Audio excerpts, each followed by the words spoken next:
Plavol is ontstaan met 2 man. Vroeger ben ik ooit begonnen met Siem Verdonk. En dan maakten wij de betimmeringen, de koven en alle systeemplafonds.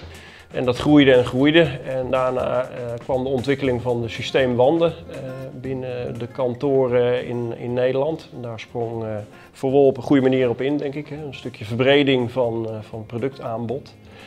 En uiteindelijk in 2007 hebben wij de tak totaalafbouw opgestart.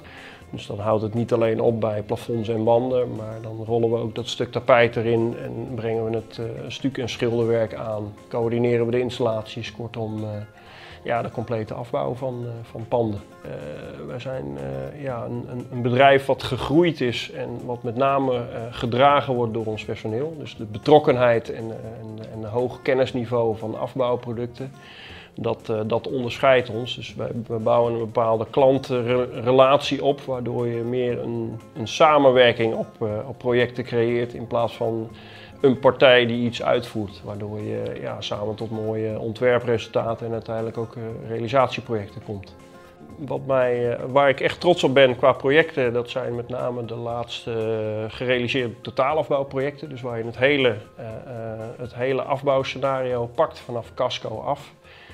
En dat zijn projecten als een totale renovatie van de Jumbo in Schiedam. Dat met een korte bouwtijd, dat maakt het een gigantische uitdaging. Zo hebben we het kantoor Bouwfonds in Delft gerenoveerd. Het kantoor Brouw & Blackstone aan de Zuidas.